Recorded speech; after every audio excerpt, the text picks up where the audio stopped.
வணக்கம்.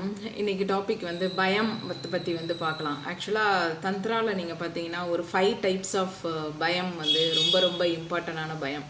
இந்த பயத்தை வந்து நீங்கள் வந்து எப்படி எடுக்கணும், அதாவது பயம் அப்படிங்கிறது என்ன, அதை வந்து எப்படி வந்து நம்மகிட்ட இருந்து எடுக்கணும், இது எடுத்ததுனால என்னென்ன கிடைக்கும் அப்படின்னு சொல்லிட்டு. ஸோ அதில் என்னென்ன பயம் அப்படிங்கிறத வந்து நீங்கள் வந்து பார்க்கலாம். ஃபஸ்ட்டு என்ன அப்படின்னு கேட்டிங்கன்னா, அதாவது சர்வைவல் பயம், அதாவது உயிர் மேலே வந்து பயம், நம்மளை காப்பாற்றணும், ஏதாவது டேஞ்சர் வந்துருமோ, நம்மளோட பாடி வந்து லாஸ் ஆயிருமோ அப்படிங்கிற மாதிரி ஒரு பயம் இருந்துச்சு அப்படின்னு கேட்டிங்கன்னா, இது வந்து என்னென்னா குண்டலினி வந்து மூலாதார சக்கராவில் வந்து இந்த எனர்ஜி வந்து இருக்குது அப்படின்னு சொல்லிட்டு அர்த்தம். ஸோ இது வந்து கிரவுண்டிங் ஆன பிறகு கிரவுண்டிங் ஆயிடுச்சு அப்படின்னா இந்த பயம் வந்து நீங்கள் வந்து கடந்து விட்டீர்கள் அப்படின்னு சொல்லிட்டு அர்த்தம். அதாவது ஃபியர் அப்படிங்கிறது ஒரு வகை எனர்ஜி. அந்த எனர்ஜி எந்த விதம் எப்படிலாம் அது வந்து தோன்றும். ஃபஸ்ட்டு வந்து அதாவது சர்வைவல் பயத்தை வந்து உங்களுக்கு கொடுக்குது. ஸோ உங்களோட மூலாதார சக்கரா வந்து கரெக்டாக இருந்துச்சு, கிரவுண்டிங்காக இருந்துச்சு அப்படின்னு கேட்டிங்கன்னா, இந்த பயம் அப்படிங்கிற ஒரு எனர்ஜி வந்து உங்கள்கிட்ட இருந்து வந்து நீங்கிருச்சு அப்படின்னு சொல்லிட்டு கடந்து விட்டீர்கள். அதாவது இதை நீக்கக்கூடாது, நல்லா கவனிக்கணும். இது ஒரு வகையான எனர்ஜி. இதை வந்து நீக்கணும் அப்படின்னு சொல்லிட்டு சொல்கிறதோட கடக்கணும் அப்படிங்கிற அந்த வார்த்தை தான் ரொம்ப நல்ல வார்த்தை. ஸோ அடுத்தது என்னென்னா ஈகோ ஐடென்டிட்டி ஃபியர். அதாவது நான் வந்து என்னையே நான் வந்து இழந்துருவனோ, நான் ஏதோ தவறு பண்ணுறனோ. இது இந்த ஜேர்னிக்கு ஸ்டார்டிங் பிளேசஸில் வந்து நிறைய பேர்த்துக்கு வந்து நான் தவறானவனா அப்படிங்கிற மாதிரி ஒரு பயம் இருந்துக்கிட்டே இருக்கும். ஏன் அப்படின்னா, நான் அப்படிங்கிற ஒரு ஈகோ வந்து உங்களுக்கு சப்டிலில் வந்து பயமாக வந்து தங்கியிருக்கு. ஸோ அங்கே மறுபடியும் என்னென்னா, என்னோட ஐடென்டிட்டி வந்து போயிருமோ, அதாவது நீங்கள் ஒரு நான் அப்படிங்கிறதுக்கு நீங்கள் வந்து வெளியில் வந்து ஒரு விதமான ஒரு இதை வந்து உருவாக்கி வச்சுருக்கீங்க. நான் இதுதான் அப்படிங்கிற மாதிரி நீங்களே உங்களுக்கு வந்து ஒரு ஈகோ பேசிஸில் நான் அப்படின்னு சொல்லிட்டு வச்சுருப்பீங்க. இந்த நான் அப்படிங்கிறது உடஞ்சிருமோ அப்படிங்கிற ஒரு பயத்தில் வந்து நீங்கள் இருக்கும்போது இந்த ஃபியர் வந்து உங்களுக்கு போகவே போகாது. ஸோ இப்போ இன்னர் யூனியன் ஆயிடுச்சு அப்படின்னு இன்னர் யூனியன் எடுத்தவங்களுக்கு இந்த பயம் வந்து இருக்காது. ஏன்னா நான் என்னையே வந்து நான் இழந்துருவனோ, நான் வந்து தவறு செய்கிறேனோ அப்படிங்கிற பயம் வந்து அவங்களுக்கு வந்து வரவே வராது இன்னர் யூனியன் எடுத்தவங்களுக்கு. ஸோ அடுத்தது என்னென்னா செப்பரேஷன் ஃபியர். ஐயோ, இது நிறைய பேருக்கு இருக்குது. நான் பேசினப்போ நிறைய பேருக்கே இந்த பயம் வந்து இருக்குது. ஏன் அப்படின்னு கேட்டிங்கன்னா, ஐயோ என்னை விட்டு அவர் வந்து போயிடுவாரோ, நான் வந்து இழந்து விரும்பினோ அவரை, நம்மளோட கனெக்ஷன்ஸ் வந்து கட் ஆயிருமோ. ஸோ இப்படிலாம் நீங்கள் வந்து எப்போமாவது உங்களுக்கு தோணி பயம் வந்துச்சு அப்படின்னு கேட்டிங்கன்னா, உங்களோட ஹார்ட் சக்கரா வந்து க்ளோஸில் இருக்குது அப்படின்னு சொல்லிட்டு அர்த்தம். அப்போ வந்து இந்த ஹார்ட் க்ளோஸில் இருக்கும் போது என்ன ஆகும் அப்படின்னு கேட்டிங்கன்னா, இந்த செப்பரேஷன் ஃபியர் வந்து இருக்கும், உள்ளே இருக்கும், எனர்ஜியாக வந்து இருக்கும்.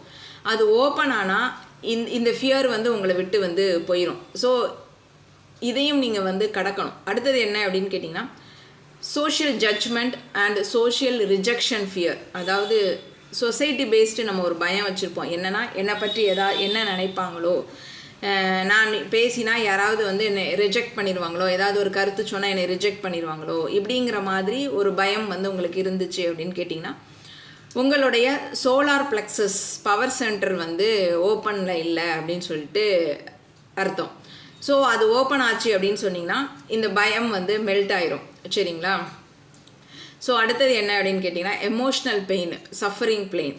இது வந்து எப்படி அப்படின்னு கேட்டிங்கன்னா, நிறையா வந்து ஹார்ட் பிரேக் ஆன சமயத்தில் யாராவது துரோகம் பண்ணாங்க அப்படின்னா, எமோஷ்னலாக உங்களை யாராவது ஹர்ட் பண்ணாங்கன்னா, அப்போ வந்து நீங்கள் வந்து இந்த பயத்தை வந்து நீங்கள் வந்து எடுப்பீங்க, எமோஷ்னல் பெயின் அனுபவிப்பீங்க.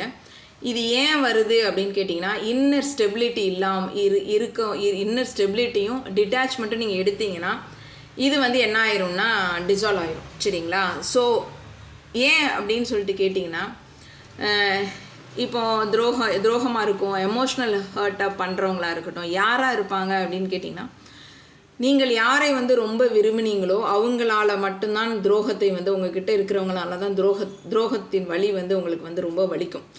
ஸோ மெயினாக வந்து என்னென்னா, இந்த டிட்டாச் நீங்கள் பழகிட்டீங்க அப்படின்னு சொன்னீங்கன்னா, உள்ளே வந்து இன்னர் ஸ்டெபிலிட்டியும் நீங்கள் வந்து எடுத்துட்டீங்க அப்படின்னு சொன்னால் இந்த ஹார்ட் பிரேக் உங்களுக்கு வராது. துரோகத்தை பார்த்து நீங்கள் வந்து கலங்க மாட்டீங்க, எமோஷ்னலாக நீங்கள் வந்து ஹர்ட் ஆக மாட்டீங்க. ஸோ இந்த பயம் அப்படிங்கிறது இப்போ நான் சொன்ன 5ம் வந்து நெகட்டிவ் அப்படின்னு சொல்லிட்டு நினைக்கக்கூடாது. நம்ம எல்லாருமே இதை ஒரு வகையான நெகட்டிவ் அப்படின்னு சொல்லிட்டு வச்சுருக்குறோம். ஆக்சுவலாக என்ன அப்படின்னா, இதை வந்து உங்களுக்குள்ளே நீங்கள் வந்து அப்சர்வ் பண்ணணும். இது கூட வந்து சண்டை போடக்கூடாது. உங்களுக்குள்ளே உள்ள இந்த பயத்தை நீங்கள் வந்து என்ன பண்ணணும் அப்படின்னு கேட்டிங்கன்னா, பார்க்கணும். பார்த்துட்டு அது கூட வந்து சண்டை போடக்கூடாது. சண்டை போடாமல் நீங்கள் வந்து அதில் இருந்து ஜெயிச்சு வந்துட்டீங்க அப்படின்னு சொன்னீங்கன்னா, உங்களுக்கு வந்து மூலாதாரம் வந்து ஃபுல்லி கிரவுண்டடாக வந்து இருக்கும். ஹார்ட் சக்கரா வந்து ஓப்பன் ஆகிட்டுன்னு அர்த்தம். சோலார் லூனார் பேலன்ஸ் ஆகிட்டுன்னு அர்த்தம். ஈகோ ஐடென்டிட்டி டோட்டலாக டிசால்வ் ஆயிடுச்சுன்னு அர்த்தம். இன்னர் யூனியன் அட்டைன் ஆகிட்டிங்கன்னு அர்த்தம். மேஸ்குலின் அண்ட் ஃபெமினின் பொலாரிட்டி வந்து ஈக்குவலைஸ் ஆகிட்டுன்னு அர்த்தம். எமோஷ்னல் பாடி வந்து ஹீல்ட் ஆகிட்டுன்னு அர்த்தம். உங்களுக்கு கர்மாவே இல்லை அப்படின்னு சொல்லிட்டு அர்த்தம். ஸோ இந்த ஃபியர் அப்படிங்கிற எனர்ஜி வேவ் வந்து உங்களிடம் வந்து என்ன வராது, திருப்பி வந்து எழவே எழாது. சரிங்களா? ஸோ இதுதான் வந்து ஒரு தந்திரா சாதகனுடைய ஒரு சித்தியை நோக்கி எடுத்துக்கொண்டு போகிற ஒரு ப்ராசஸ். இந்த 5 இதையும் முக்கியமாக இவன் வந்து கடக்கணும். இதை கடந்தாதான் ஒரு ஒரு ஒரு ப்ராசஸ்க்கு வந்து போக முடியும். சரிங்களா? Inner union. ஏன் அப்படின்னா, இந்த தந்திராவில் வந்து இதை என்ன சொல்லுவாங்க அப்படின்னு கேட்டிங்கன்னா, இது வந்து நெகட்டிவ் கிடையாது அப்படின்னு சொல்லுவாங்க. ஏன் அப்படின்னு கேட்டிங்கன்னா, இது வந்து ஒரு விதமான லைஃப் ஃபோர்ஸ் மூமெண்ட் அப்படின்னு சொல்லிட்டு சொல்லுவாங்க. இது வந்து குட்டும் கிடையாது, பேடும் கிடையாதுன்னு சொல்லுவாங்க.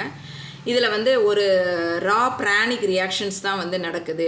அதாவது அதனால் இந்த உணர்ச்சிக்கு வந்து ஒரு ஜட்ஜ்மெண்ட் வைக்கக்கூடாது. நம்மளுடைய உணர்ச்சிக்கு வந்து ஒரு ஜட்ஜ்மெண்ட் வைக்கக்கூடாதுன்னு சொல்லுவாங்க ஆஸ் பர் தந்திரா. சரிங்களா? ஸோ அதனால தான் இந்த தந்திராவை இவங்க வந்து இந்த தந்திராவில் இந்த பயத்தை வந்து இவங்க நெகட்டிவில் வைக்கலை. சரிங்களா? ஸோ ஏன் அப்படின்னா, இந்த ஃபியர் அப்படிங்கிறது என்ன அப்படின்னா, உங்களுடைய பிராணாவை வந்து சடனாக வந்து என்ன ஆயிரும்னா கான்ட்ராக்ஷன் பண்ணிடும். ஸோ தந்திராவில் வந்து எப்படி இருக்கணும் அப்படின்னா, ரெண்டுமே இருக்கணும்.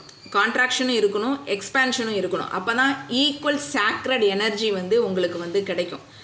ஸோ அந்த விரிவு கொடுக்கும் போது லவ்வும், சுருங்கும் போது ஃபியர் ரெண்டுமே வந்து இருக்கும் போது தான் அந்த சக்தியின் இரு தாளங்கள், அதாவது சக்தி மூவ்ஸ் இன் போத் ஃபார்ம்ஸ் அப்படிங்கிற ஒரு கான்செப்டை வந்து உங்களால் எடுக்க முடியும்.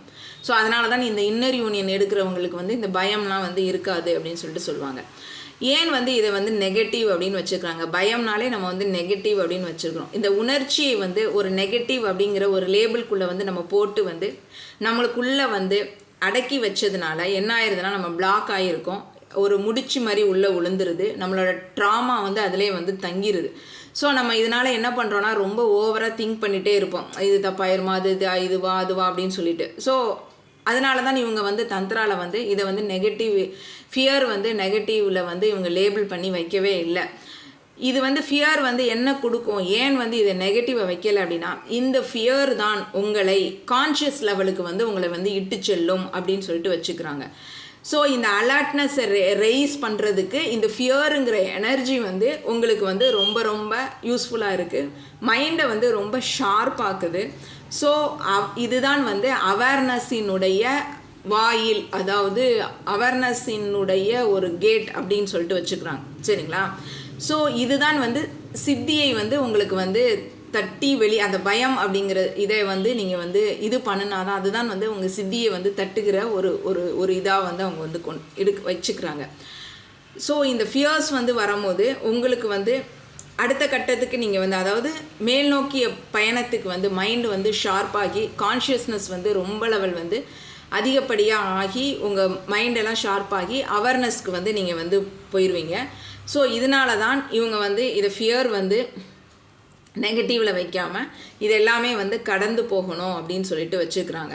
ஸோ இந்த சிவசக்தி எனர்ஜிஸ் வந்து உள்ளே வந்து மெர்ஜ் ஆகிட்டு, அதாவது ரெண்டுமே இருந்து, சரிங்களா? அது வந்து அந்த ரெண்டு அதாவது இந்த சக்தியின் தாளத்தில், அதாவது விரிவு சுருங்க, அதாவது எக்ஸ்பேன்ஷன் அண்ட் கான்ட்ராக்ஷன் நீங்கள் வந்து எடுத்துட்டீங்க, ரெண்டையுமே நீங்கள் வச்சுருக்கீங்க அப்படின்னு சொன்னீங்கன்னா இன்னர் யூனியன் வந்து நடக்கும். இன்னர் யூனியன் நடக்கும்போது என்ன ஆகும் அப்படின்னு கேட்டிங்கன்னா, இந்த ஃபியர் அப்படிங்கிறது எதுக்காண்டி வந்து நம்மளுக்கு வந்து நெகட்டிவ் இல்லை அப்படிங்கிறத நீங்கள் வந்து புரிஞ்சுக்கிட்டிங்கன்னா இந்த உணர்ச்சி வர்றது வந்து தவறு அப்படின்னு சொல்லிட்டு நீங்கள் வந்து பார்க்க மாட்டீங்க. இது ஒரு வகையான எனர்ஜி மூவ்மெண்ட் அப்படின்னு சொல்லிட்டு நீங்கள் பார்த்தீங்க அப்படின்னு சொன்னீங்கன்னா நீங்கள் அடுத்த கட்டத்துக்கு நீங்கள் வந்து மூவ் பண்ணலாம். இந்த உணர்ச்சி ஃபஸ்ட்டே வந்து நீங்கள் இந்த உணர்ச்சியை வந்து நெகட்டிவ்க்குள்ளே வந்து நீங்கள் தள்ளிட்டீங்க, அதாவது இந்த ஃபியரை வந்து நெகட்டிவ் அப்படின்னு சொல்லிட்டு வச்சுட்டிங்கன்னா நீங்கள் மேல்தன்மையை வந்து அடையவே முடியாது. அது அது ரொம்ப உச்சம் போகிறதுக்கு வந்து எதுவுமே இல்லாமல் போகிற ஸ்டேஜும் இருக்குது. உணர்ச்சியே வந்து இல்லாமல் போய் வந்து ஒரு ஹையர் ஸ்டேட் போகிறதும் இருக்குது. அதெல்லாம் அடுத்த பெரிய லெவல் ப்ராசஸ். ஸோ ஸ்டார்டிங் டைமில் இந்த மாதிரி இந்த ஃபியர்ஸை வந்து நீங்கள் நீக்கினா தான் உங்கள் கான்ஷியஸஸ் உங்கள் மைண்ட் எல்லாமே ஷார்ப்பாகி நீங்கள் வந்து இன்னர் யூனியன் வந்து அடுத்த கட்டத்துக்கு வந்து நீங்கள் மூவ் ரொம்ப லெவல் வந்து மெர்ஜ் ஆகிறதுக்கான ஒரு, அதாவது அந்த சக்தி ஃபார்மட், அதாவது இன்னர் மேஸ்குலின் அண்ட் ஃபெமினைனுடைய 2 விதமான தாளங்களையும் வந்து உங்களால் வந்து எடுத்து நீங்கள் மேல்தன்மைக்கு வந்து நீங்கள் வந்து போக முடியும். Okay, thank you.